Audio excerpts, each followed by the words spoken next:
right, to consume. It's going to be a busy weekend for you. There's more sports than ever to consume. And I like to play sports or be active as well. So there's just only so many hours in the day. So that's why like shows like Jays in 30 are just fabulous. I go right to YouTube now and I don't have time for the whole recap. Give me 10 minutes. And it's you can get everywhere. You can get every pitch of a ball game. You know how they edit? Have you ever seen that? No. They edit it like I'm serious. Like as soon as the pitch is thrown, it's like the ump throws his hand up and then boom, edit. Right. And then you see the next pitch thrown and the next pitch thrown. There's an edited version of that. It's like 15 minutes long. You don't miss any action. You see, but what happens is they don't stay with the play for any longer than when it happens. Like the hit is made, right? Right. The ball goes into center field, quick shot of the runner coming around, and then edit, next pitch. So it's crazy. This show will not be like that at all. But I'm getting, these are for people who like, they want to fast forward or they want a condensed version of it, or I don't know. Right. Yeah. I'm going to send you a tweet that you're going to retweet. Okay. And then I'm going to set myself up over here. Sounds good. We got it down to a fine art now. We do. It's good. What number is this? 305. Wow. Yeah. Is that the Florida area code? It is. It's South Florida. That's right. That would be Dade County, Broward County, 305. Yeah, Broward County, Dade County, not Palm Beach County. I don't think. I know. I forget. These are the. They've added since cell phones, right? They've added like tons of area codes. Those terms, those Broward County. I only hear those words on election night. Like on election night, they dive into how the election's going in Florida. Right. All right, so you're gonna retweet, and yeah. What are you gonna do? I'm gonna load it up myself and see the real time comments. I like to see what the Hebsy sphere is talking about. This is very exciting. I will say a lot of people, like when that happened, because we recorded on Friday morning, and then that game 1 was like 4 p.m. on Friday, and then we know what happened there. Maybe you'll talk about it. And then game 2, which a lot of people after game 2 were saying, Mike, where's the emergency episode of Hebsy on Sports? Did you consider never. Saturday? No. Okay. Never. Why would I do that? We don't do breaking news. Like, let's set up a special show for this. Well, special Toronto sports happenings. No, I'll explain all of it in the podcast. You can't just go off half cocked. It's not like, I'm running my own radio station. I'm telling people who are on the air, this is what we're covering. I'm once a week, there has to be some depth. It can't be knee jerk. I mean, if it's happening while we're recording this, like right now at 8:57 in the morning, it's different. But you got to have time to breathe. Knee-jerk reactions are never, as time goes on, you realize, oh my, yeah, of course you reacted that way. You have to be able to step back. You have to be able to look at it. You have to be able to analyze it, right? And it could fester for forever in your mind, how they blew that or how this happened. And by the same token, if you win something that way, it lasts forever. You don't think those Seattle fans are like, I'll never forget that day as long as I live that. But you're sounding so reasonable and logical and pragmatic, but that's not how sports fans are wired. Like you're wrong. You're wrong about that. You can't say sports fans. Every sports fan is different. Okay. Some people will never get over this. They just won't. And every time the Jays get into a situation, it'll come up. Oh, look what happened in the past. Even though it's all different players, all different. That's just the way some fans are. Others can let it go. Yeah, if you can't let it go, I worry about like the quality of your life. Yeah. Okay. I don't disagree. I think that's an important thing. But I mean, again, everyone is different. I mean, when someone says, "Oh, I'm a diehard Leafs fan," I'm a diehard Habs fan. Well, what do you mean diehard? To what degree are you diehard? Like, for what would you do? Someone said, would you to show your love for the Maple Leafs? I'm a bigger fan than anyone. I've been a fan since, what you've heard them all. Dyed in the wool fan. Come on. Every fan is I different. always took that to mean like if they collapse in Game 7 against the Bruins, I do not, I don't throw out my jersey. Like I'll still be there opening day next season. Mike, I know more about Toronto sports fans than anyone. I know it. I lived it. Am one. I've been a journalist on the other side. Have prompted people on radio shows and the like to speak about their feelings. I've spoken to managers, players. I think I'm pretty well rounded, and it's not just the Toronto sports fan. It's the sports fan. It's just we can't identify unless we live in Philadelphia or live in Seattle for 20 years and the Mariners not making the playoffs, or live in Vancouver. It's not the same, right? But all fans are the same, whether you're a fan of a soccer team, whatever your team, your colors, we're all the same. If you prick us, do we not bleed? Anyway, let's go with this, baby. Hang on. Okay. Juice up there. That last shot of caffeine in there. Let me switch to Glide, and you'll give me the count. I love It'll be a beautiful thing. Okay. All right, my friend. We are recording in 5, 4, 3. The following podcast is proudly sponsored by Crosswinds Golf and Country Club in Burlington. Fall golf is spectacular at Crosswinds. The colors are glorious. Have you seen the shades of red and gold out there? It's beautiful. The scenery, spectacular. The golf, superb. 18 holes of championship golf, suitable for all levels of play. Breathtaking views of Rattlesnake Point and Mount Nemo along the Niagara Escarpment, and the finest customer service you will ever experience. At Crosswinds, they make you feel like a member of a private golf course, but it's open to the public. So don't delay, because there are only so many good days of golf left. You know what I'm talking about. I'm chalishing to play Crosswinds again. I can't wait. I'm going Sunday. It's going to be 14 and sunny. Book your tee time online now at crosswindsgolf.com and save $10 per golfer. And when you get there, tell them Hebsy sent you. Now, Mike, let's start the podcast.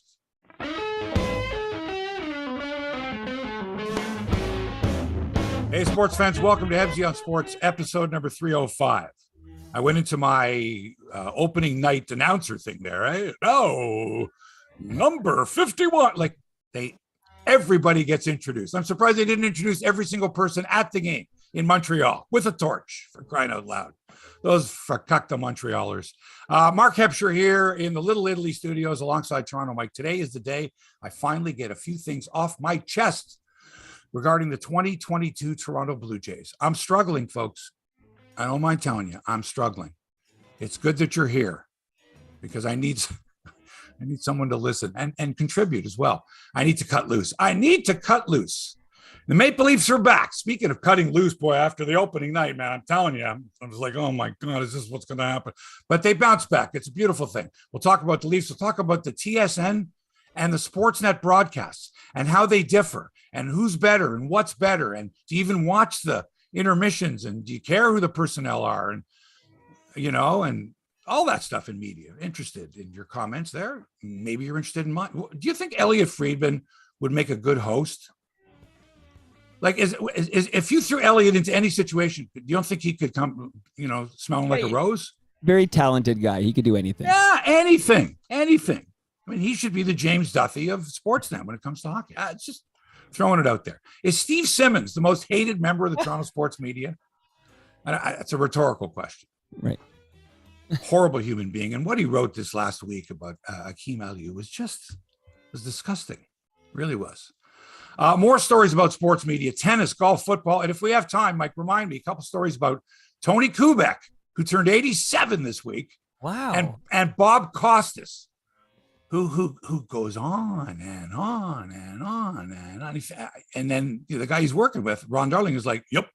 That's all he can get in. Anyway, it's all ahead. First, Toronto Mike, how you doing? What a week it was. What a weekend it's going to be. I'm looking at the weekend lineup of sports. Baseball, NFL, MLS, National Women's Soccer League, La Liga, EPL, okay? The Spurs are playing Everton.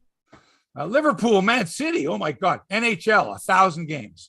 NBA preseason, ooh, Raptors, Celtics, ooh, boxing, NASCAR, PGA, Live Golf, tennis. Fantastic. Canadians involved. It's beautiful. Are you really going to tune in for the MLS playoffs? No, but if Toronto were in, I would be. That would be the only one. Right. That would be right. the only one. Yeah. You mentioned those vibrant colors we're having in the trees. You see them at Crosswinds. Go to Crosswinds, check it out. But I heard it's because we had a dry summer. Apparently, there's some correlation between a dry summer and more vibrant colors on your fall leaves. So would you sacrifice a dry summer to see the fall colors the way they are in their splendor? Well, that'd be I feel like that's not fair to the farmers and the people who have to put the food on our plate. But selfishly, I do like the colors. Yes. Spectacular, and it happened so quickly.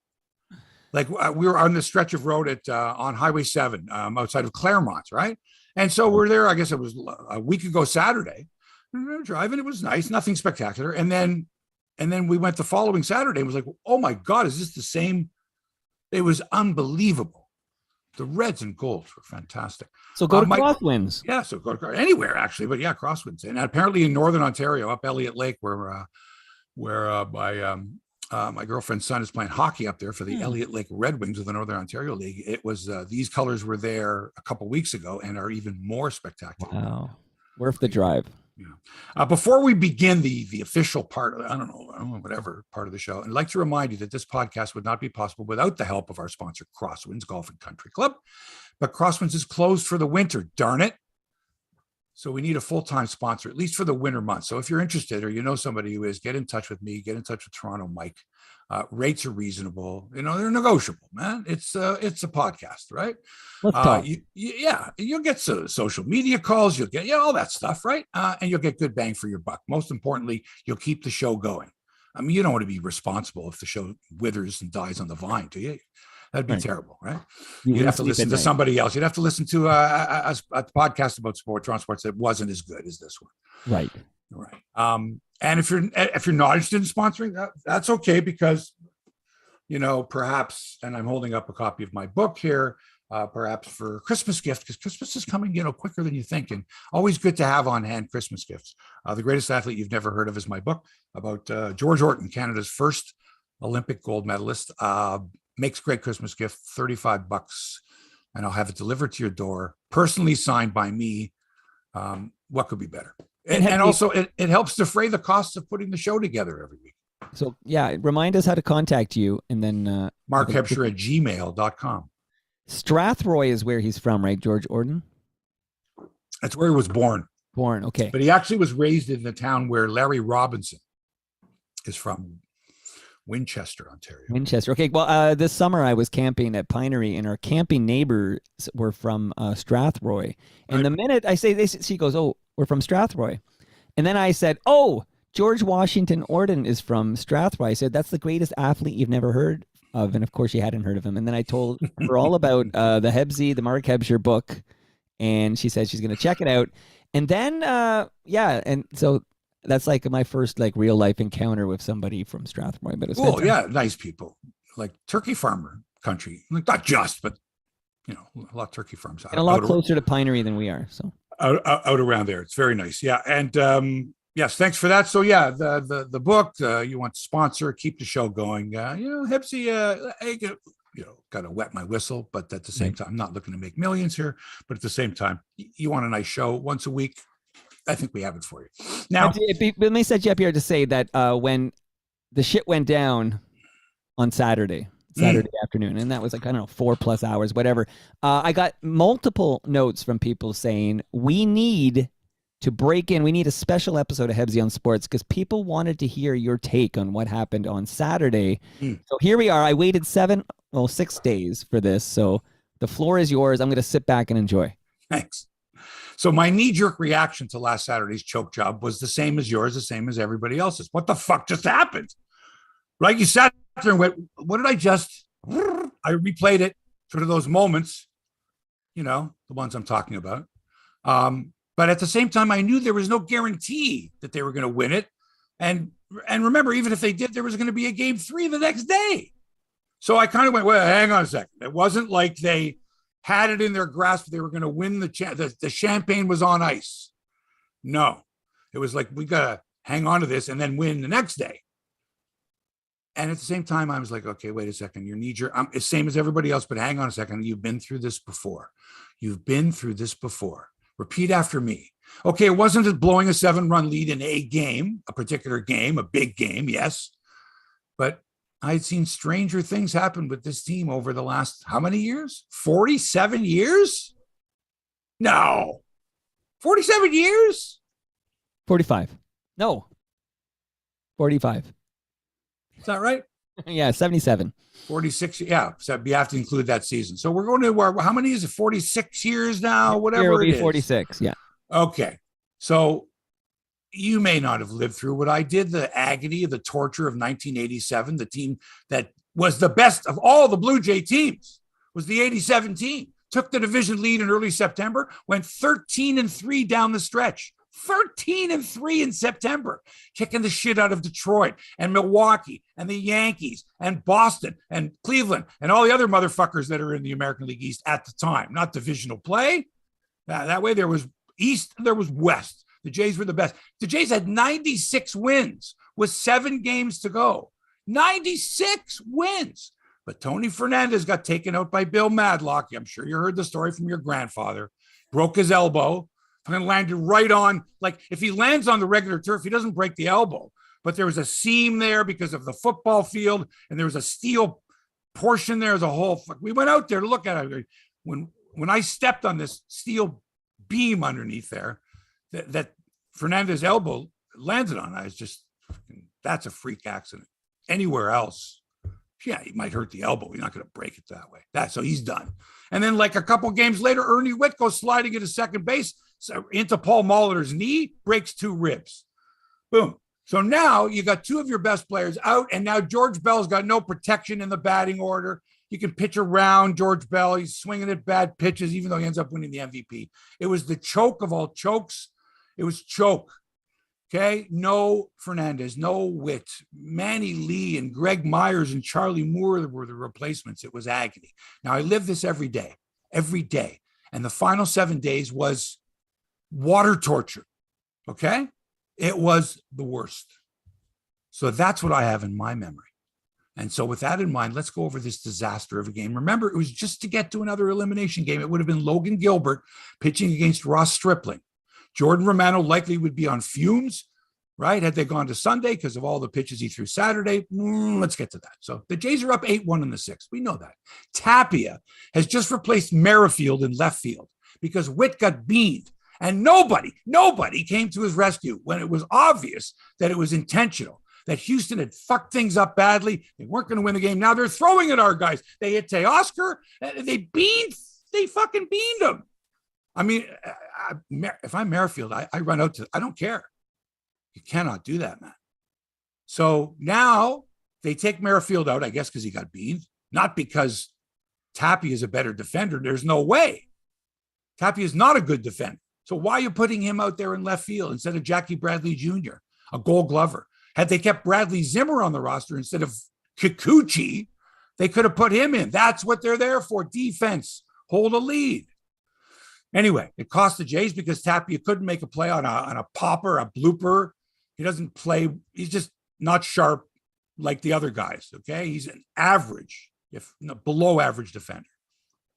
Now the bases are loaded and there's nobody out. It's 8-1, but and Gosman's going along and he's run into a bit of trouble here. Not all his fault.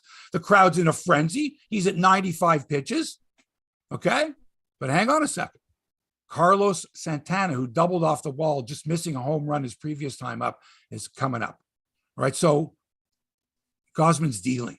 He had the bases loaded. He gets 2 outs. He got a strikeout. He got a pop-up. He deserves another shot at Santana. Santana's the number 7 hitter in the lineup.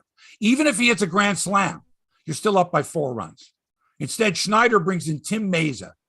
Okay? Meza gave up the Judge homer a few days earlier. And that switches Santana over to the right side, where everybody knows he pounds lefty pitchers. He's 50 points high. I think he's 49 points higher from the right side in his career. That's significant.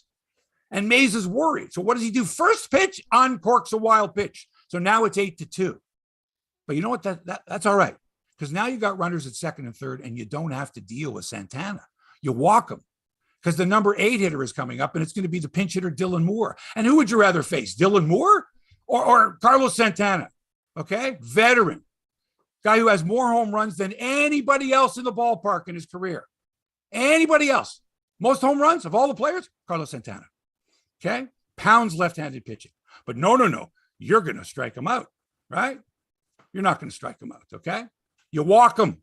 You get to Dylan Moore. Moore can't hit Meza with a canoe paddle. So Meza is going to strike out Dylan Moore after walking Carlos Santana, and the Jays are going to lead 8-2 after 6 innings. What's that, Mike?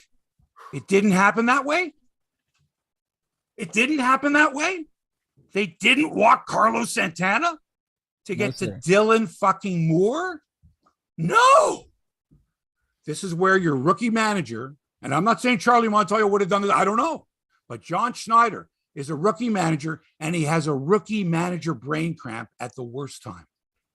Doesn't call for the intentional pass. Lets Meza pitch to the guy that has more home runs than anybody in the ballpark, 278 lifetime home runs, 5 more in the postseason. Are you kidding me? This is where you use, Mike, this is the class. If you were to have an illustration of where to use the intentional walk, this is it. Runners second and third. You're not putting the tying run on base. You're not putting the go-ahead run on base. You're putting the 5th run on base. You already have 8 runs. Come on. And that's if Dylan Moore hits a home run. Ridiculous. You walk him. You don't compound the problem. And they did. So here I'm beside myself right now because nobody else would want to be beside me. I'm fuming. I have this sick feeling. And I'm yelling at my TV, walk him. Pitch to Dylan fucking Moore. Walk him. Walk him. Please. It's a no-brainer. I'm yelling at my television. But Schneider doesn't hear me. He doesn't order the intentional walk. Oh, no. Meza throws. There's a long drive, and it's gone. 3-run shot, and everybody hangs their head, and now it's 8-5, and the ballpark is silent. It's only the 6th inning, but it's like, shouldn't have taken Gausman out. Meza, just like he gave up that home run to Aaron Judge. The dome is a morgue. And now, Dylan fucking Moore comes to the plate. And now Tim Meza strikes out Dylan fucking Moore. Right there, Mike, right there. That was it, right there in my mind.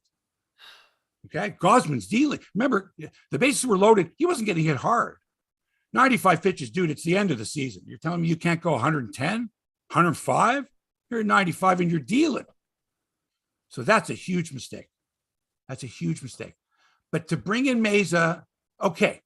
And now he throws the wild pitch. So he didn't know what the hell he's doing. Right off the bat, first pitch, wild pitch, moves the runner. You have to. First base is open. You can't let a guy like that beat you. Anyway, you're still up by 3, right? Next inning, Meza gets an out. Then Jimmy Garcia comes in. Bang, bang, 2 more outs. And it's 8-5 going to the bottom of the 7th. And then Danny Jansen gives us an insurance run. And we're up 9-5 going to the 8th, 9-5. So Jimmy Garcia comes back out, right? Because he only threw 7 pitches. He comes back out, right? Right. No, it's Anthony Bass. Okay. We're up by 4 runs. Bass is pitching, okay? But he gets into trouble. Why does he get into trouble? Because Tapia is playing left field. Not Jackie Bradley Jr., not Bradley Zimmer, not, I don't care, Kevin Biggio. It's Tapia in left, and he can't make a play on a catchable ball. And soon it's 9-6, and there's nobody out, and there's 2 men on. And Jesus Christ, Schneider is bringing in Jordan Romano to get the final 6 outs. This is a ballsy move. Ballsy. After putting Tapia out there defensively, after taking Gausman out after 95 pitches, he doesn't bring in Adam Simber. He doesn't bring in Zach Pop. He doesn't bring in Jose Barrios or Ross Stripling or Alek Manoah or Kikuchi. He brings in Romano. Panic move by Schneider? I don't know about that. I was okay with it because Romano had been asked to get 6 outs on a couple of occasions earlier this year, and he did it. And he's an all-star. So he goes up, and first thing he does, he gives up a base hit. Now the bases are loaded. And he's not used to this situation. Okay, he's not used to coming in with runners on base and having to get 6 outs. But still, he's Jordan Romano, right? Then he strikes out a hobbling Santana. Then he strikes out an overmatched Dylan fucking Moore. Again. And then that blooper to left center. Okay, the one everyone's going to go, oh, no. Like the Buckner ball going through the legs even though that was different, it was the World Series. And anyway, it's one of those things. Oh, no. The suspended animation. How long was the ball in the air for? Okay. I've been going over this like it's the Zapruder film, scrutinizing every frame. Number one, Tapia sure wasn't going to get it. He was watching it. Should have been back in the play up. And since Jackie Bradley Jr. wasn't in the game defensively, and it was a banged up George Springer who's playing deep but has a knack for diving catches, and Bo Bichette, who was prepared to go flat out to make the play without any regard for an outfielder who might be hell-bent on making a circus catch coming directly in. Springer had to take an indirect route to the ball because at the last second, he saw that Bo was headed into his path. So Springer had to alter his path. Now, did Springer yell, "I got it, I got it"? I didn't hear anyone ask him. I never heard. Nobody talked to Springer afterwards. We didn't even know if he was being evaluated, nothing. But he's coming in full speed. Did he go, "I got it, I got it"? Does an outfielder do that when he's going to make a diving play? I don't know. I don't think so. But I didn't hear. Did Bo hear him? Should Bo have peeled off even if he didn't hear Springer, thinking that Springer was going to be coming in and make one of his patented diving catches? Should Tapia have made a play that would have prevented the tying run from scoring? Had he not should have come over and backed the play up? So when that ball did bounce or something weird happened, he's right there to prevent the tying run from scoring. The answer is no, yes, and yes. Everybody screwed up there. The dome was eerily silent. The game was now tied. The huge lead evaporated before our eyes. It took an eternity of eerie silence before Springer got carted off and JBJ finally replaced him. A bit late, but we're still tied. But you knew, Mike, everybody knew. Buck Martinez and Pat Tabler knew, because in the 8th inning, Bo walks with 1 out. Now that's the go-ahead run. I know we just blew a lead, but that's the go-ahead run, and it's the fucking 8th inning. The fans are like, because they're tired. And why are the fans tired? Because they've been getting up every time a Blue Jays pitcher gets 2 strikes on a hitter, cheering for the strikeout. Everybody gets up and, "Oh, we want a strikeout." This is the mentality now. So all this that you were doing in the 1st inning and the 2nd and 3rd inning, every time a Blue Jay pitcher got 2 strikes, now you got no energy left. You're spent. The fans are all spent. We're all spent. Okay? And Buck hardly says anything. He doesn't go, "Oh, the tying run is on and Bo's got good speed. And look, it's coming up there. Hey, ho. We got Vladdy Guerrero and we got Alejandro Kirk coming up. 2 of the best hitters in the league. They're coming with Bo. It's the go-ahead run. It's the 8th inning. We can still nothing. Not a fucking thing. Hey, Tabby, tying run on base. We can win this. Nothing. Crickets.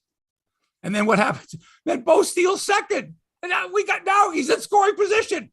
Vladdy and Kirk are coming up. Hey, ho, we got the go-ahead run. 8th inning. Blue Jays. A base hit and we take the lead. Hey, no more rhythmic clapping from the fans. They're done. They're spent. Nobody can raise their arms anymore because they were cheering for those strikeouts in the 1st inning. Let's go. No wave, nothing. By this time, everybody was clapped out, high-fived out, sitting on their hands because they had already chewed their nails down to the wood. Everyone was numb. Okay? I don't even think they were still serving beer. Really, in the 8th? They should have been. So when Vladdy and Kirk both grounded out with the go-ahead run in scoring position, it seems nobody was alarmed. Like we had accepted this as fact. It wasn't going to happen. Nobody was outraged. Nobody was shaking their fists. How can you guys not drive in runs? What the hell's the matter with you? Especially from the night before when they had 0 runs, swinging at everything. Ugh. And then these fuckers like Stephen King, this fucking horror writer, the author, making jokes about, "Oh, the BlueJays. That's why they call them the BlueJays," and shit like that. Well, it just, but hey, it's okay. They were still tied. It's a tie game. And then what happens is in the 9th inning, Romano's out there again. He's thrown like 22 pitches. He gives up a double, and then he gives up a deep fly ball. And then with 2 outs, Adam Fraser is like, he's like, "I know Romano's going to throw me that slider. I know he's throwing the slider. He's throwing me, and he's waiting on the slider, and he drills that slider into right field. Another double. Mariners lead 10-9. And now Romano gets pulled at 29 pitches. And that was it. That's the last thing we saw. I had to leave the game. Snatching defeat from the jaws of victory is something Toronto fans have gotten used to, but I'm convinced, Mike, that if you walk Santana with first base open and pitch to Dylan fucking Moore, you're 99.3% out of the inning. You win that game. You win Sunday. Stripling outduels Logan, what's his name? And you're playing Houston right now. Right now, you're playing Houston instead of golfing and watching Seattle. We're going to go down 3 straight to Houston. Boom, boom, boom. And the aftermath was, oh God, fire Schneider and get rid of Bo. And no, that's the knee jerk. Of course, you're upset. You're want to blame someone. That's the way we are. Whose fault? Whose fault was that? Springer's fault. Was Bo should have never tried for that. So what the hell was going on? Why were you playing about? Come on, that's baseball, man. However, John Schneider's major league inexperience, combined with the inability of the players to execute properly, that led to that loss and subsequent elimination. Okay? I mean, you can't, but I mean, Schneider, ultimately, you're the manager. You made the calls. You were the one who said, no, let's pitch to Santana. Coach, you got first base open. Nope, I know. Let's pitch to Santana. Dylan fucking Moore is on deck as a pinch hitter. Nope. Okay. But have you seen the numbers? Have you seen Santana's numbers as a right-handed hitter against lefties? Have you remember what he did in his previous at bat? He almost hit it out against. That's why you replaced Gosman. And don't even get me started. Game 1, they couldn't hit Luis Castillo, right? They were anxious. They were undisciplined at the plate. What happened to this team? What happened to this team, Mike? Teoscar, boy, he knows the strike zone. Hey, and Vladdy, boy, look at that. Oh, they don't expand the zone. No. They're such good hitters. Did you know, Mike, that Vladdy and Bo and Teoscar were 1st, 4th, and 16th in the major leagues in grounding into double plays? In the majors, 1st, 4th, and 16th. You know what that tells me, Mike? It tells me they're undisciplined. It tells me they want to swing at bad pitches rather than walk. That's what it tells me. That yeah, they can hit the ball. Yeah. But they don't pay enough attention. They don't pay enough. They're too excited about trying to hit a ball that's tough to hit rather than taking a pitch. And all this talk about, they're much better. They don't. Take a look at the walks. I don't have the numbers in front of me, but I'll bet you none of those 3 guys walked. I don't know. Maybe Vladdy had over 50 walks, but Teoscar, no, he doesn't walk. Bo doesn't walk. I mean, their on-base percentages are, like 330. That's not good enough, man. You got to be on base more often than that. You can't be doing that. And then in game 2, man, you got your manager making questionable calls. You got a bullpen that failed them. When you score 9 runs, you should win. So that's sort of my take on that game, on the game. Okay. That was awesome, by the way. So thank you. It was worth the wait, worth the 6 days I waited for that. That was tremendous. And you made a lot of great points. A lot of great points. A lot of thoughts. So one thing is on the YouTube channel. In game 1, should we have, let Manoah pitch further into that game to preserve the bullpen for games 2 and 3? Like, do you think? I thought Manoah was pitching amazing. I thought he was pitching great. I mean, that first inning thing, sure, jitters, whatever. He couldn't have command, but then after that, he was terrific. But I just thought that Jays were so undisciplined. They were so anxious to get those runs back. And the way that this team does it is with home runs. They want to hit home runs. They're swinging for the fences, right? And as much as I like to say, yeah, we can play good small ball, they didn't. And even down the stretch, Mike, there wasn't a time where I said, this team is great. They're getting better. I never got that feeling. I just didn't get that feeling. So when people were like, we're shocked at the Blue Jays. Yeah, shocked that any team blows a 7-run lead. That's shocking. Right. But come on. Take a step back. Are you really shocked? How many games did they win this year? 1 more than last year. 1 more game than last year. And they ended up playing 2 playoff games this year. Last year, they played 0 playoff games. Right? Is it a step up from Montoyo? Yeah, because go back to 2020 in that half season, that whatever season where they had a playoff game, whatever you want to call it, and you pulled Matt Shoemaker. Go back to that. Right. So you've got managers that have made incorrect decisions, inexperienced managers that might have saved you a game, might have done it. Now I have a silly question, but are we sure John Schneider makes these calls, like to take Gausman out, for example? Like, is it perhaps there's analytics at work and there's some egghead making a decision based on analytics? Ultimately, the manager makes a decision. A lot of guys go with their guts. They don't just look at a book. Okay. And John Schneider didn't look at a book, because if you looked at a book, he'd say the play here is to walk the dangerous hitter with a base open and pitch to the guy who's not nearly as dangerous, who ultimately he ended up striking out. He struck the dude out. He was totally overmatched against Mesa. Right. And Schneider's got to go, all right, I'd rather put Santana over there, or up 7 runs, and pitch to this guy. It's a simple thing. What a series of errors. Okay, and I have a question about the bloop double that ended up tying this game. And again, like you, it is like the Zapruder film. I've watched it 100 times now. Let's assume for a minute that Springer did not call off Bo Bichette, because if Springer see, again, you're not in a play like that, unless you're sure you can make that play. You're not calling for it. You're just running and hoping like hell you don't run into somebody. But it's happened before. It's happened before, not just with the Jays, but with lots of teams. In the heat of the moment, as you're chasing it, Mike, you've done this before. You're like, can I get to this ball? Can I get to this ball? And in your mind, you're like, can you take a quick glance? No, you can't. Right. You got your eye on the ball. You don't know where the other guy is. You're hoping he's not going to run into you, right? Because the outfielder always has priority, right? And he's going full bore until he hears, I got it, from somebody else. Right. If he doesn't hear, I got it from somebody else, he keeps on going. Right. And Bo is going back, and he doesn't think he has it, so he can't go, I got it. Right. He's running, waiting to hear Springer go, I got it. Right. Neither guy hears the other guy go, I got it, because neither guy thought he could get it with certainty. Right. So Springer did alter Springer might have gotten it. Okay. Yes. He might have made that play. Right. But he noticed at the last second that he had to take a more circuitous route to where the ball was going to be. And Bo was going back, and Bo almost got it too. Bo's leap was, it was just out of his reach. Yeah. So imagine how tantalizing that ball must have appeared to Bo, right? And to Springer at the same time. And to Springer, if Bo peels off, if he gets called off at the last second. But as Springer is running, he's thinking, Bo might have that ball. He might, what do you do? Right. Everything that could go wrong went wrong. My goodness. Right. Okay. Now you made the great point. You're up by, what is it? 8-1. So 7. You're up 7 runs. 7 runs. Yeah. Why put Tapia in there for his bat when at that point it should be all about defense, right? You got the 7-run lead. Right. It's an elimination game. You need to win.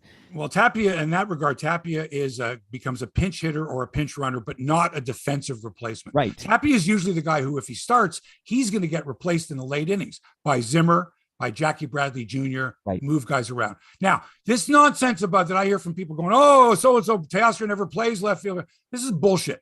An outfielder's an outfielder. You can catch a fly ball, right? Now, granted, being a center fielder, it's different to play a corner. Of course, the ball's curving away from you more. It's different. You have less room. There's walls. But come on. All these guys have played this. They've all played different positions. I've never played left field. I don't know what to do. Stop it with this. These are professional ball players, right? And you know that Remiel Tapia is not the type of a guy, you don't see him go, I'm totally confident of him making the play, throwing to the right base, being able to get to the ball. He's, you get a little nervous when he's circling under a ball, right? So that's why you have Jackie Bradley Jr., Gold Glover. That's why you had Zimmer. He kept on the roster for almost the whole season. You got him back, but guy hits 130, but he's a tremendous defender. And in a short series, you didn't need Kikuchi. You weren't going to use Kikuchi in any of the 3 games. You just weren't. Right. You weren't. Okay. So why would they have him there? They go, well, what if we're up by 7 runs? Well, if that's the case, why didn't you bring Kikuchi in with the score 8-1 instead of Mesa? If you had him on the anyway. Well, I mean, hindsight is 20/20, obviously, that everybody knows that. But looking back, like the fact that we had Tapia out there instead of Jackie Bradley Jr. in an 8-1 game, to me, in hindsight, is a bit of a what the heck. Now, Canada Kev. There were 3 plays that Tapia, if he makes one of the 3 plays, one of the 3, we probably get out of that. Or we probably don't have the. And you know what? I will say, as a fan who watched, every minute of these 2 games, by the way. I didn't. This is the most counting of the chickens I've ever done, I think. We'll talk in a minute about Game 7 in 2013 for the Maple Leafs, which I think was a bigger collapse than this one. But I counted those chickens so hard. It was 8-1. I was already trying to figure out, okay, if this happens, this is the time we'll eat the dinner at my mom's house on Sunday. Right, exactly. Oh, no, we were the same thing. We were the same. Look, there's a 4:07 game on Sunday. What time are you serving the turkey? Oh, yeah, we went. Everyone did. But I think that's why the Dome was eerily silent. Like, it's like everybody counted those chickens, and then they're like, oh, shit, they didn't hatch yet. And then I think that's also what Buck and Tabby were going through. I think they were also making plans for Game 3. Once Springer went down, and then he tried to exhort the fans on, like from the back of a car. So sad, right? Come on, fans. We're not. It's tied. We're not out of it. Come on, like that was like, just went. You're already dead. Yeah. So now here's what we got. Here's the deal. Free agency begins. First of all, once the World Series ends, right? Like you could sign with your team now, whatever. But once the World Series ends, there's a 5-day period before free agency begins, and in those 5 days, teams are allowed to put qualifying offers out to their existing players, free agents, whatever, and try to negotiate something in that period. And then after that, total free agency, go and sign with any team that you want to, like off you go. So this is where the Jays have to be active the way they have been the last how many years? Were you Springer, Simeon, right? Yeah, they're active. Right? They've been impressive. Yeah. Yeah. No, not Simeon. Simeon was only here for a year, so he wasn't a free agent. What am I thinking? Well, Gausman came in to replace Robbie Ray. Right, you got Gausman again. So you've Robbie Ray. So you've got these guys that you've signed as free agents, right? And you've made trades for. So priority number 1, you got to have a power arm in the bullpen, at least one, a guy that can produce swings and misses. We don't have that guy. We got Romano, but the rest of the bullpen needs those big 100-mile-an-hour power arms. That's priority number 1. Well, that was one thing watching the Mariners bullpen throw in 102-mile-an-hour heat. Yeah, what good did that do them in the Houston series, eh?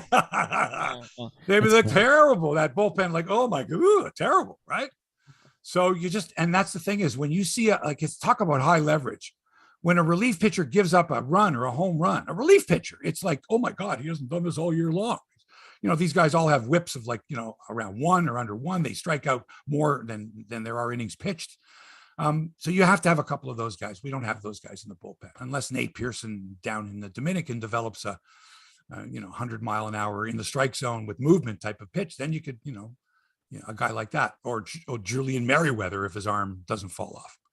Anyway, priority number 2, you need a shortstop and a center fielder. So that's 2. You have to have a shortstop and a center fielder that are defensively sound and can hit the ball too, right? Those are 2 key positions. You've already got lots of catchers, and you could use another catcher too, a veteran catcher.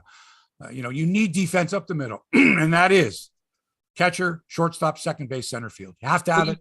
You have to have it. And if you noticed, prime example was what happened with Springer and with Bo. You got to have great fielders in those positions. Well, you mentioned. Sorry, I'm sorry. You mentioned in the past, Bo Bichette's not a Major League Baseball shortstop, at least not a playoff successful team. Okay, so and on that play, I was actually thinking of those words and everything. So you're saying move him to second base, right?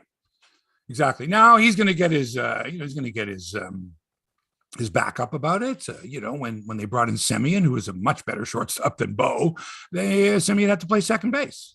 I think they knew they were only going to have him for a year anyway, Semien, but they didn't want to upset Bo. They should have. What they should have done was they should have, in hindsight, moved Bo to second. But second base at the time, Biggio was your second baseman, and you had some depth at second base. And anyway, why move Bo if he's doing okay at shortstop? Okay, so here's what you do. You need a new shortstop. You need a new center fielder. You move Bo to second, you move Springer to right or even left field. I don't care if egos are in the way, couldn't give a shit. He can be a DH, he can be a left fielder, don't know about his elbow. And he's like 32, 33 years old, man. You know what happens to outfielders around that age, especially center fielders. So go get a couple of quality defenders to take their places. Number 3, your manager, whoever he may be. And John Schneider, not a lock. Someone says to you, you want to win a World Series now in the next couple of years. Maybe you don't want to have a manager that's learning on the job. Maybe. I don't know. And by the same token, John Schneider could get offers from other teams. Other teams could say, hey, we'd love to have you. You'd be great with our young player. We think you're terrific. So whoever the manager is must insist on the fundamentals being followed, completely followed, fundamentals of the game, and a greater focus on the game by the players while the game is going on. Okay? You have to have a higher level of professionalism if you're going to win. Watch these other teams. Watch them. Oh, they celebrate. Oh, yeah. But there's a level of professionalism, right? They know the game. They don't make mistakes the way the Blue Jays can make mistakes. Is this about the home run jacket? This is about it. No. This isn't the home run jacket. This is while the game is going on. The people that concentrate the most on the game and look for little things, that's scouting while as opposed to looking at the iPads as to what did I do wrong, which are fine. That's great. But I like it when they're engaged in the game. I'm watching other teams during the playoffs. They're all into it, right? They're all into it. There's a time to goof around. There's a time to be paying attention because you're looking for any edge, Mike. You're looking for any advantage, any tell, any bit of knowledge that can help you win. And yeah, you can have fun playing the game. Maybe cut back on the home run jacket and the sunflower seeds and the predictable drenching of Hazel May and Arash Madani after every fucking victory. So yeah, okay, Mike, yeah, I'm talking to Vladdy. Take charge of your team. Everybody looks up to you. Stop with the home run jacket. I don't have a problem with the drenching stuff like that. It's fun and all that type of thing, but it kind of makes you look like a high school team, man. You know, and if you're not winning, you can't be doing stuff like, yeah, last year was the trailer, this year's the movie, right? You want to talk the talk, you got to walk the fucking walk. So here's my suggestion to the Blue Jays. Take it for what it's worth. You got trade chips. You got Teoscar Hernandez. He's arbitration eligible, probably cost you $14 million in arbitration. And then he becomes a free agent the following season. That's a lot of dough, 14 mil. And he's going to walk as a free agent. You got Lourdes Gurriel Jr., disappointing year, injury-prone guy. He's signed through 2023. He's arbitration eligible in 2024. He's a free agent in 2025. Some teams would be interested in Lourdes Gurriel Jr. You got Danny Jansen. I know. Well, hang on. He's arbitration eligible now. So what's it going to cost you in arbitration? $6 million, $7 million, $5 million? I don't know. He's a free agent in 2025. Valuable guy to trade. Okay. You got Bo Bichette. Maybe you don't move him to second. Maybe you go, what can we get for this guy? Arbitration eligible now.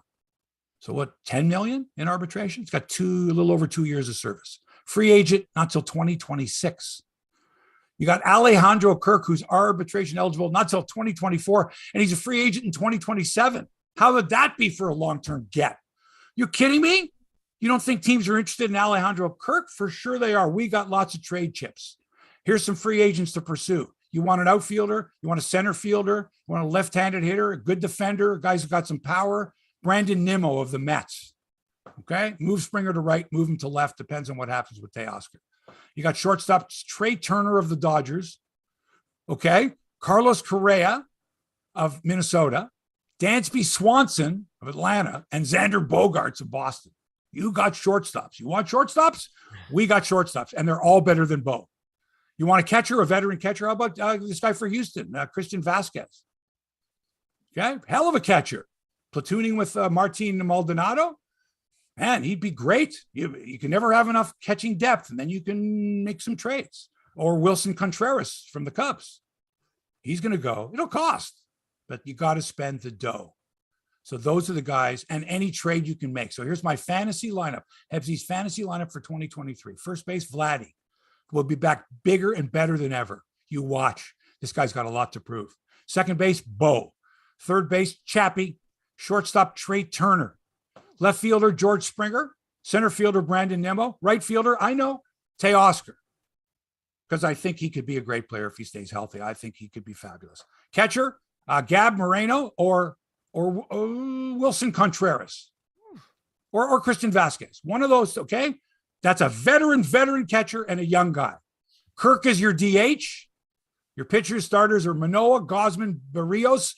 Ryu comes back from, and maybe Kikuchi, maybe Mitch White, maybe not what we saw this year, but you never know. Your relief pitchers, you got Romano, you got Garcia. You take your pick after that. You could have a whole new bullpen. Your utility players, Biggio, Espinal, Merrifield, Otto Lopez, maybe Carlos Santana. I don't know, switch hitter off the bench, can play first base if you need him, Another veteran guy. I'm just saying. Wow. Okay. Hebsy, that was fantastic. Now, I need to ask you about something that the podcast listeners won't know about at this point, but the people watching on YouTube know about it. But Canada Kev points it out. He wants to know, what statement are you making? Because on your the couch behind you, there's a Blue Jay blanket that is upside down. What are you saying there, Hebsy? It's would be akin to flying the flag at half mast. There is no mast. So the only way I can do it is to put it upside down. That's kind of the way I think things are kind of going in Blue Jay land right about now. The way I'm feeling, kind of a little bit upside down. And you're free to express yourself as you You're darn right I am. Absolutely. Just remember, Mike, since day one of this franchise, I followed them in various capacities. Right. As a fan, as a reporter, as someone they expected me to be I am the most critical because I love them the most or have followed them the most. I don't know. I'm entitled to be critical. And I always have been, but the best fans, the most loyal fans, I guess, are the ones who are entitled to be critical. Okay. So before we heart and soul and life into a team. And You've earned it, buddy. Now, before we talk about the rest of the Major League Baseball, I just want to know, like a yes or no question. Would you bring back John Schneider as your manager next season? I would have to look at the available pool of managers. If I want to win, I can't assume that John Schneider is the guy just by saying, all right, guys, go do your thing. And I don't know. Is he too buddy with this team? Do you need, that's up to Shatkins. That's it. That's right. Now that's up to those guys. That's up to those guys. Because they said, hey, how come you stuck? They were asking about these moves, and he's like, he's loyal to his players. He puts the trust in his players to execute. Well, if that's the case, then I can manage this team. You know what I mean? Like, it's like no one ever got fired for buying IBM. That was the old expression. Right? I think experience plays a big. I think you have to look at a guy like Scott Service, who's been it's his 7th year managing Seattle. It was a bad team he took over, and it took time, and he had to develop them. And if that's what you're looking for with this team, 7 years until they mature, good luck to you. But I don't think the fan base is going to accept that. So they did accept Scott Service because he was a rookie manager and he was a young team, and he had paid his dues. John Schneider has paid his dues, but I don't know. To me, it's like you got a great racehorse and your jockey is a bug boy. All right, he's an apprentice jockey. I say for sure John Schneider is back as manager next season. I think it's going to happen for sure. But that's just my speculation here. Okay. But last thing here, what was worse? I want to know your thoughts on this 8-1 collapse in a must-win game that the Jays just went through, or the Maple Leafs blowing a 4-1 lead with 10 minutes left against Boston. No, the Leafs blowing the 4-1 lead. Yeah, I think no doubt. You're talking on game 7 of a playoff series, a chance to eliminate your opponent. This was not an elimination. The Jays didn't have a chance to eliminate them. Had they been up 1-0, and that was the way to put the hammer down, and then they ended up losing the series, that's different. Right. But in that moment, just that game, no. And just strictly because you watch a lot. And it was the 6th inning. It wasn't like they got down. They had a 7-run lead going to the 8th or 9th. It was the 6th. Also, 7 runs in baseball is an easier happens all the time than getting with four goals in hockey. Look what happened to Seattle a couple of days later. Come on. Right. Big leads are never safe, and in the playoffs especially so. All right, more baseball, Hebsy. Yeah, well, because I have been watching the other. If I can watch them, if Sportsnet would fucking put them on a channel that you and I get, we could watch them. Instead, I got people giving me Mark, illegal streams. I got more illegal streams. More people go, Mark, this is what you got to do. Screw these guys. These are all cord cutters. They don't watch cable TV like you and me. All right, so the Yankees in Cleveland were rained out yesterday. So they're going to play 4 games in 4 days if necessary. It's a best of 5. Yanks look to go up 2-0 with Nestor Cortez going up against Shane Bieber. That's going on like early this afternoon, like at 1:00 today. All right. And then later you got the Braves on the road to Philly. Series tied 1-1. Remember, this is best of 5. Aaron Nola starts for Philly in their first home playoff game since 2011. Rob Thompson from Corunna, Ontario, is the manager of the Philadelphia Phillies. How about that? Braves have yet to name a starter, although it looks like Charlie Morton's going to get the call instead of Spencer Strider. I love that name. He's coming off an oblique injury, might only be available for an inning or two. He could be an opener. They might do that. And for the first time in 16 years, San Diego hosts a playoff game, and a huge one. They'll host the Dodgers. The series tied at 1. Blake Snell on the hill against Tony Gonsolin of the Dodgers. The other series resumes Saturday in Seattle. Mariners down 2-0 to Yordan Alvarez and the Houston Astros, who, with a win, will sweep that series. What a team. If you're a baseball fan like me, you want to watch postseason ball, Rogers Sportsnet's fucking me around and everybody else because they've switched to hockey, which means all the Sportsnet channels have hockey when there's hockey, and baseball is relegated to Sportsnet 720, Sportsnet Now, Sportsnet Zoom, Sportsnet Fuck, Sportsnet 360, Sportsnet 1, all the, just Mike, I hate paying a la carte for these channels. Why can't Rogers and Bell Media just include all their channels? Give me a price. And then I know that if hockey's on all these, then I can just switch over there. Don't gouge me with another fucking $10 a month for, honest to God. I hate to side with the cable companies because it's it's you're criminal what's happening here, but I need to tell you there is a price. There is a price you can pay your cable provider that will give you all these sports channels. There is a price.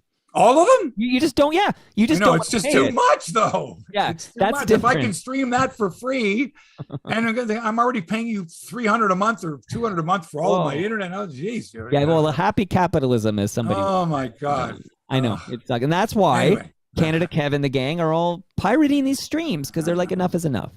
I know. I don't want to advertise that. Right. I don't mind paying for content, but just tell me, just don't fuck me around like that. I'm searching.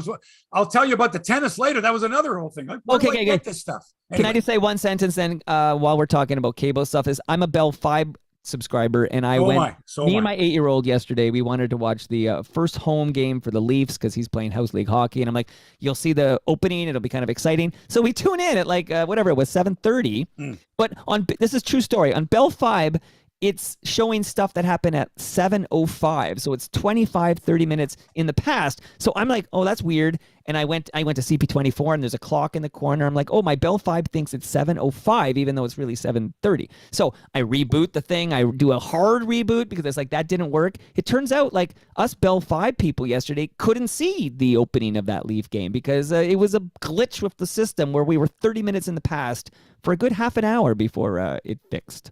So that's my rant. I literally couldn't watch it. Nothing I could do about it. Unless I went to a pirate stream. But enough about that. Right. By the way, TV numbers, the Jays drew 1.9 million last Friday afternoon, early evening, started at 4:07. 2.9 million for the Saturday game. Again, 4:07, ended at well after 8 o'clock. Yeah. It was a 4-hour plus game. Some pretty good numbers, boy. Look at the money they made just for those 2 games. Enough to buy a couple of free agents. Yes, sir. Maple Leafs are 1-1 so far. They allowed Montreal to come back and win their home opener. It was nice of them. And then last night at the SBA, they won their home opener against fucking Putin's buddy. Every time I see Ovechkin now, I'm like, oh, fuck. He's still got Putin on his avatar. Fuck this guy. But not on Twitter anymore. He changed Twitter, I think. Did he? But fuck, man. Ugh. Speaking of Russians, Ilya Samsonov. Nope. No. They went through a whole thing on the panel. Changed his name back. He went back. You should not be allowed to change your name. You change your name once. You tell the media and everyone else what it is. You can't change it back. You can't. Is that right? But he changed it back. Samsonov. Albert Bell. The first Russian goalie to start for the Leafs. Samsonov. He looked very shaky. Look, get him out of here. But then he hung in there, and the Leafs did too, and they won 3-2, and it was a big win for them. Last night was the TSN gang. So last night you had James Duthie, the O-Dog, Dave Poulin, Darren Drager, and Cheryl Pounder, who's fabulous. A great addition to that panel. Fantastic, especially compared to the Sportsnet panel, which was just, here we are, we're opening up. It's Caroline Cameron, it's Anthony Stewart, it's Jennifer Botterill, it's Elliot Friedman, but all they do is they just put a camera on the warm-up, right? And they just, here's the Leafs warming up, and then everyone's talking, and there's making no sense, and there's no Ron McLean, there's no David Amber, there's no Kevin Bieksa. This isn't Hockey Night in Canada. This is the first Leaf game, right? It's Leafs Montreal. It's pretty Should be a stiff big group. deal. Pretty stiff group, except for Elliot Friedman, who to me would make a great host. And I was mocked for this suggestion on social media, but I think he has every quality that James Duthie has, and then some. He's hosted football on CBC. He hosted horse racing. He's certainly a good commentator. Okay, that glitch doing the Olympics when he did the swimming, right. That's tough. But and he's not a play-by-play guy, but I think he's a commanding presence when he's on camera. He's very good. He's smooth. He can think on his feet, and I'd like to see more of Elliot Friedman. And he's likable. And James Duthie's likable. Like, it's a key that these guys are likable. Yes. Anyway, mocked on social media by some you? By some guy from Seattle. I don't even know if the guy watched. I know who that is. I don't even know if he watched the sport, because he's always talking about the Turner or TBS's, ESPN's coverage. It's and I'm like, I know this chap. He's been here. I know this. Anyway, I'd get what? Anybody else think Elliot Friedman would make a good host? Yes, I do. All right. So there's lots of hockey this weekend. And tennis. Yes. Bianca Andreescu took the number 6 seed Coco Gauff to 3 sets, but could not get past the 18-year-old American in the second round of the San Diego Open, which is a WTA 500 event. So it's a second-tier event, but still a really good field. Bianca dropped the first set 6-4, roared back to win the second 6-4, looked really good, like variety of shots and power. Like, she looked really good, and then fell apart in the third. She was leading 2-love and up 15-40. Gauff came back, even though she was playing just terribly. And then suddenly Bianca couldn't do anything, couldn't do a thing. Gauff went on to win 5 of the next 6 games and won the final set 6-3. With the exception of a couple of quarterfinal appearances this year, maybe 2 of them, Andreescu has been a big disappointment, currently sitting at world number 56. She showed flashes of her 2019 self, Mike. Remember her then. Remember Indian Wells, Toronto, Rogers, okay? A virtual walkover in the final against a balling Serena Williams. And then the U.S. Open, again against Serena. I mean, that was magic. That was incredible. And she has only shown flashes of herself, Mike. Flashes. Disappointing. Mike, flashes. I know you use the word flash in the pan for this. I'm just saying I've heard she's showing flashes of her brilliance. As for the men, Felix Auger-Aliassime is into the quarterfinals at the Unicredit Firenze Open, with an ATP 250 event in Florence, which is like a third-tier event, right? FAA, the number 1 seed. He is dropped down in class for this one. This is sort of a horse racing thing. Okay. And, Peter Gross could explain this to you, but dropping down in class means you're playing against, your competition isn't as good as the competition you have been going up against. Right. It's when you play competitive slow pitch, but now you're going to play the rec league. You're dropping down in class. This is a guy that performs in ATP 1000 events, 500. This is the 250. He's the number 1 seed. He gets American Brandon Nakashima in the quarterfinals. All he really has to do is just make the semis here and he'll be fine, but he really should win it. In golf, the Zoso Championship through 2 rounds in Japan, Ricky Fowler and Andrew Putnam lead at -10. Mackenzie Hughes, who I forgot to mention last week, he won the week before at the Sanderson Farms Championship. It was exciting. It was in a playoff. It was getting dark. Remarkable. Played really well. So good on Mackenzie Hughes. He is the top Canadian at -2. Corey Connors, even par. Adam Svensson at +2. Don't forget to go to Crosswinds Golf and Country Club. I'll be there Sunday. It's going to be 14 degrees. Get in your golf before the season ends. The colors are beautiful. CrosswindsGolf.com. NFL Monday Nighter. The Bears lost 12-7 to the Commanders. Fucking horrible. Just awful. The Bills play the Chiefs at Arrowhead on Sunday. Bills favorite 2.5. Josh Allen, Patrick Mahomes again. Ooh, love it. Love it. Wow. Steve Simmons, jerk that he is. Here's a quote from his Sunday Notes column. Quote, "No one wants to say this because of the politically correct police and all, but those who coached Akeem Aliu must cringe every time they see him in a news report or a commercial talking about what's wrong with hockey. Like he would know. By my count, Aliu played for 23 teams in 9 different leagues and 12 professional seasons and rarely finished any season with the team he started with. If that was color related, how is it that Wayne Simmons spent just about the same 12 seasons playing in the NHL?" End quote. Wow. Mike. Oh, wow. Aliu's response, by the way, on Twitter, hate will never win. What is it, Mike? What is it with people? What is it specifically with Steve Simmons, who rarely has anything nice to say about anybody? And even if he does, it's backhanded compliments. And like this has no context. He pulled this out of thin air, the Akeem Aliou thing. Well, that's what I don't understand. Yeah, there's no quote from a coach or like there's no actual journalism there. It's just he just invents this in his head based on the hockeydb.com profile of what teams he played with. Like completely. There's no context. There's no context. It's a random pot shot and then ... pot shot followed by dots. Yeah. And he wrote a lot of nasty things about me over the years. I think he was jealous of my success. He wanted to drive a wedge between me and Taddy. Not once did he pay me or Taddy or the show or the producers of the show or any kind of compliment, not even a backhanded one, right? Not even. Look, I'll take a shot at someone, whatever, but credit where credit's due. But he was never a fan, and he made it known in print. And okay, fine. He takes a non-story here and decides to pull something out of thin air about a man who struggled to make it in hockey, who wants a story told, who is trying to raise awareness moving forward as to the racism that exists in this sport. Okay, not just racism, any kind of prejudice. And then he writes shit like he should know. Can you just hear that coming from his lips? Like he should know. That's a terrible thing to say about another human being. And you know what? He should know more than you, Steve. Hebsy, what the fuck would Steve Simmons know about life as a black man? Like, who is he to be? It's just, I find that such an irresponsible. Very distasteful. It's just, and it's one thing to tweet that, right? We'd be all over a tweet like that, but that was published in an actual so-called mainstream media newspaper in Canada's largest market. Like that went to print. Oh my God! I just don't know what he's thinking when he writes these things to be published in a newspaper. I don't get it. It's damaging. It's not uplifting. I get it. He's a columnist. He doesn't have to be uplifting, but you got to be able to mix it up at least.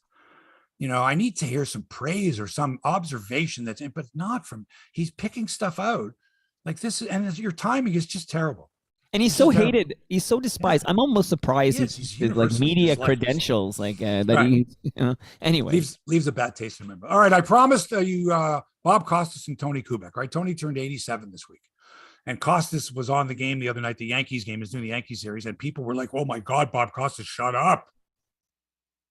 Now I saw a little bit of it, but I didn't see the whole game, so I couldn't say. But from what I read, he just kept going on, and Ron Darling could only go, "Yep."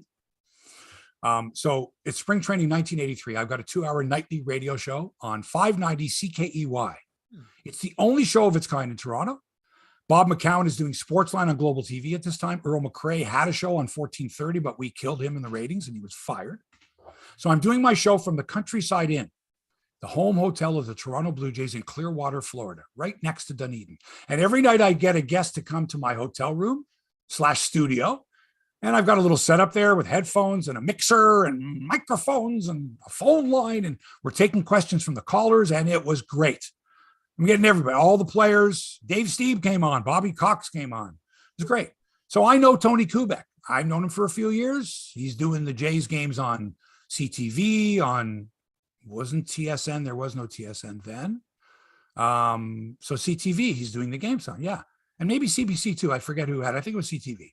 So anyway, he agrees to come on the radio show and we have a great time and we talk to the callers and then we go out for dinner after the show and we have a few drinks at the bar and some guy recognizes Tony Kubek, who played for the New York Yankees for 9 years. And, like people know him as a commentator, but, he was a hell of a ball player too.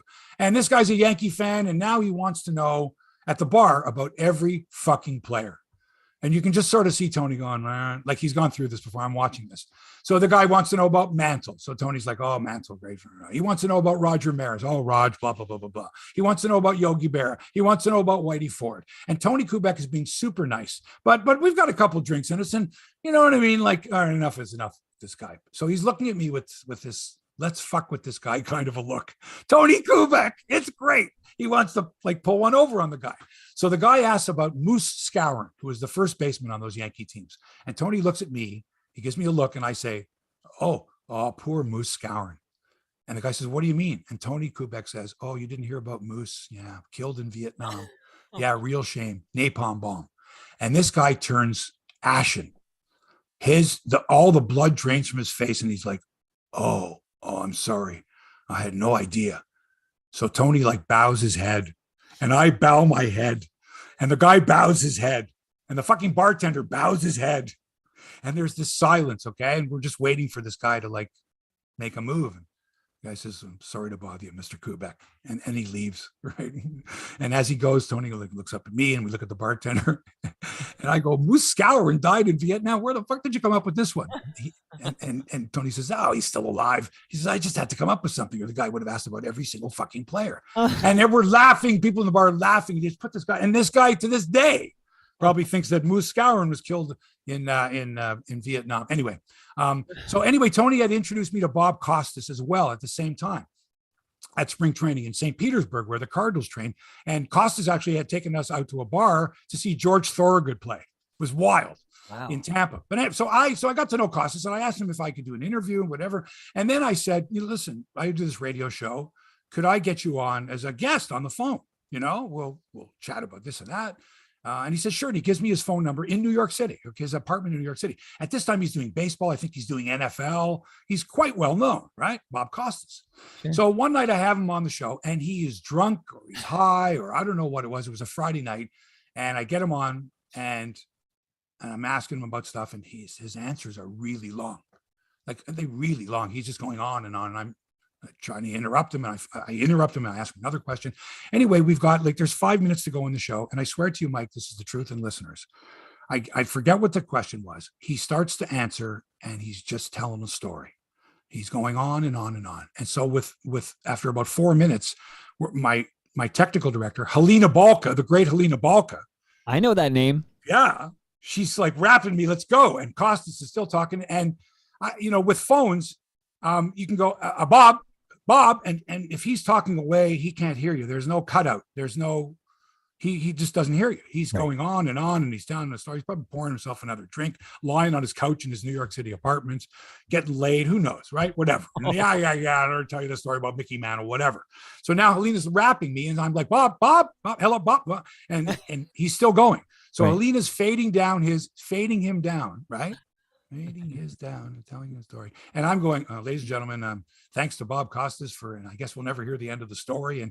And we play the closing theme. And in the meantime, as we're leaving the show, as we're going, off air and hitting the news at the top of the hour, you can still hear Bob Costas faintly going, and he never that was it, right? And then, now the show's over and Mitch Litvak, my producer, gets on the phone to go, yeah, hello, Bob. And he's still fucking telling the story. So Mitch just hangs up on him. And that was the last I heard of Bob Costas. He just never stopped talking. Wow. And that's my story. That's it for episode 305 of Hebsy on Sports. Thanks so much to Toronto Mike for production and inspiration. Hit him up at Toronto Mike. Thanks to our fabulous sponsor, Crosswinds Golf and Country Club in Burlington. Go to crosswindsgolf.com, book your tee time online. And thanks to you for allowing us into your headspace. Please subscribe to the show on our YouTube channel via any way that you get your, Spotify, your podcasts, or Apple Podcasts, or Stitcher Podcasts, or whatever it is. Subscribe, share, review the show, post the smiley emoji, do something to help promote the show. Okay? Baby needs a new pair of shoes. That's bullshit. Anything would be appreciated. Hope you enjoyed it. Back with another episode next week. Thanks for allowing us into your headspace. Until then, so long for now.